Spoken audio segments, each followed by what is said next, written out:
Hi అండి, welcome to మన తెలుగింటి రుచులు. ఇవాల్టి మన రెసిపీ వడియాలు. ఒక్కసారి ఈ వడియాలు పెట్టి చూడండి. ప్రతి సంవత్సరము ఇవే వడియాలు పెట్టుకుంటారండి, అంత రుచిగా ఉంటాయి. నేను చూపించబోయే ఈ కొలతలతోటి ఎవరైనా ఈజీగా, అంటే కొత్త వాళ్ళు కూడా, ఫస్ట్ టైం పెట్టే వాళ్ళు కూడా చాలా ఈజీగా పెట్టేసుకుంటారు. అంతే పర్ఫెక్ట్గా కుదురుతాయండి. చూడండి, మీకు వడియాలను కూడా వేపి చూపిస్తున్నాను. చక్కగా వచ్చాయి కదా.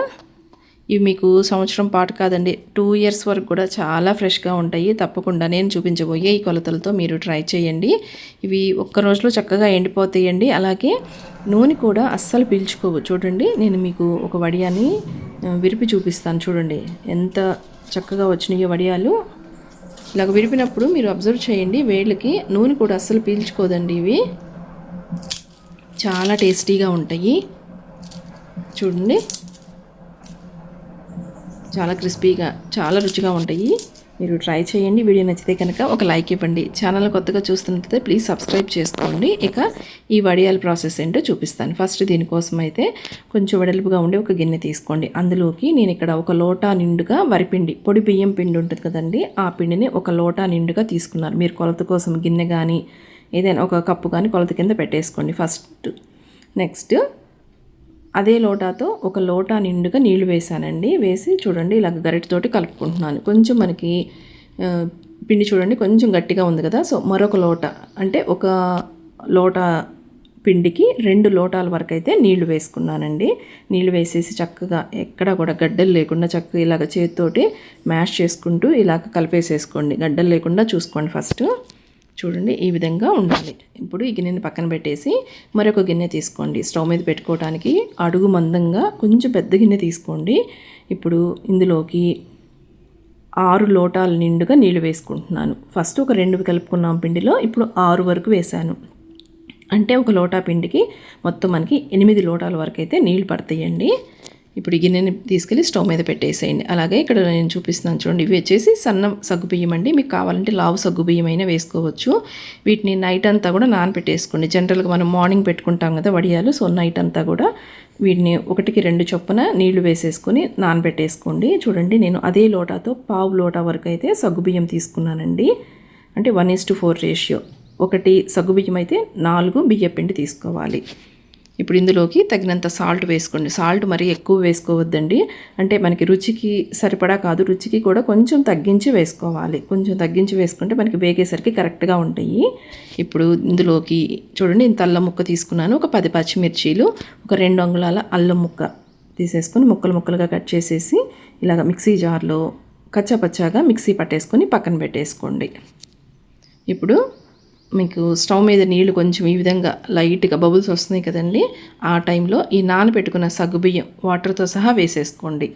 సగ్గుబియ్యం నానబెట్టుకోవడానికి 1 వంతు సగ్గుబియ్యానికి 2 వంతులు నీళ్లు వేసుకోండి. అంటే డబుల్ క్వాంటిటీలో వాటర్ వేసేసుకొని నైట్ అంతా కూడా నానబెట్టేసుకోండి. ఆ వాటర్తో సహా ఈ కాగుతున్న వాటర్లో వేసేసుకోండి. మూత పెట్టేశారంటే మీకు త్వరగా ఇలాగ రోలింగ్ బాయిల్ వచ్చేస్తాయి. అంటే హై ఫ్లేమ్లో పెట్టారంటే హై ఫ్లేమ్లో పెట్టేసి మూత పెట్టేసి ఈ విధంగా రోలింగ్ బాయిల్ అయ్యేంత వరకు వెయిట్ చేయండి. చూడండి, సగ్గుబియ్యం కూడా మనకి చక్కగా ఉడికిపోతాయండి. నైట్ అంతా కూడా నానబెట్టేసుకున్నాం కదా, పెద్దగా టైం పట్టదు సగ్గుబియ్యం నానటానికి కూడా.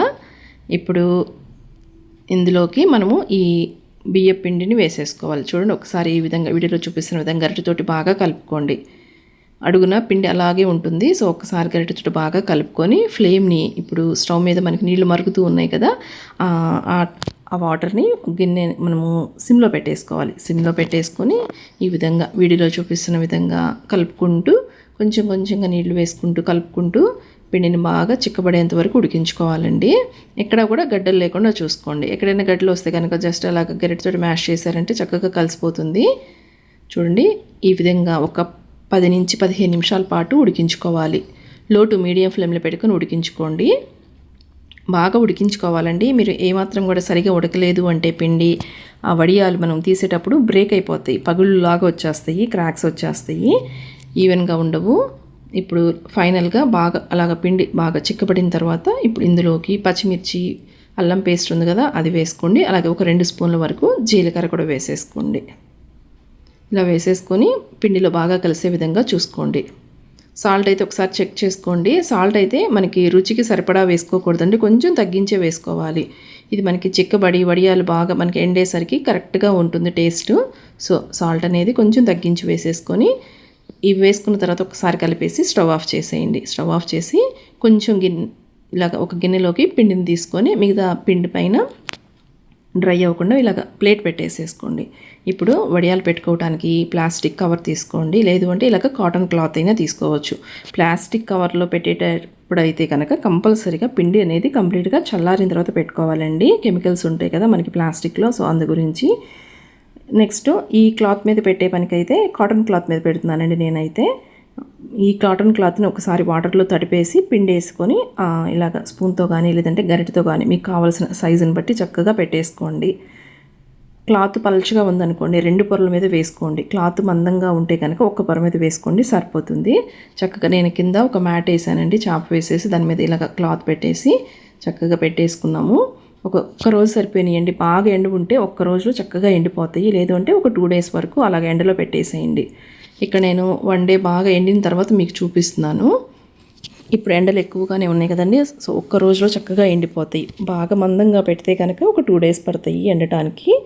చూడండి ఇలాగ బాగా ఎండిన తర్వాత వీటిని ఈజీగా మనం తీసేసుకోవచ్చండి. తీసేసే ప్రాసెస్ చూడండి ఒకసారి. ఈ వడియాల్ని సపరేట్ చేసేటప్పుడు క్లాత్ని ఇలాగ రివర్స్ చేసేసుకోండి. రివర్స్ చేసేసి బ్యాక్ సైడ్న ఈ విధంగా వాటర్ చల్లుకోవాలండి. వాటర్ చల్లుకొని ఒక 5 నిమిషాల పాటు అలాగ వదిలేసేయండి. మొత్తం కూడా ఫస్ట్ ఆ క్లాత్ అంతా కూడా ఇలాగ చిలకరించుకున్నట్లుగా వాటర్ చల్లేసి ఒక 5 నిమిషాల పాటు ఉంచి అప్పుడు మీరు ఈ విధంగా వడియాలను అయితే సపరేట్ చేసుకోవచ్చండి. చాలా ఈజీగా వచ్చేస్తాయి. ఇన్ కేస్ మీకు ఇలాగ రావట్లేదు అనుకోండి, మరి కొంచెం నీళ్ళు చల్లుకొని ఒక 2-3 నిమిషాల పాటు అలా వదిలేసిన తర్వాత తీయండి. చక్కగా విరిగిపోకుండా కూడా వస్తాయండి. ఇలాగ సపరేట్ చేసుకున్న వడియాల్ని మరలా ఒక వెడల్పుగా ఉండే ఒక పళ్ళెంలోకి వేసేసుకొని ఒక 2 రోజుల పాటు అయినా మరలా ఎండబెట్టుకోవాలండి. ఇది మనం తీసేటప్పుడు కొంచెం తడి ఉంటుంది కదా, సో ఒక 2-3 రోజులు మరలా చక్కగా ఎండబెట్టేసుకున్నారంటే మీకు 1 ఇయర్ కాదండి 2 ఇయర్స్ వరకు కూడా చాలా ఫ్రెష్గా ఉంటాయి. ఈ విధంగా ఎండలో పెట్టేసుకోండి. తర్వాత డబ్బాలో పెట్టుకొని స్టోర్ చేసుకోవచ్చు. కొలతలు గుర్తున్నాయి కదండి.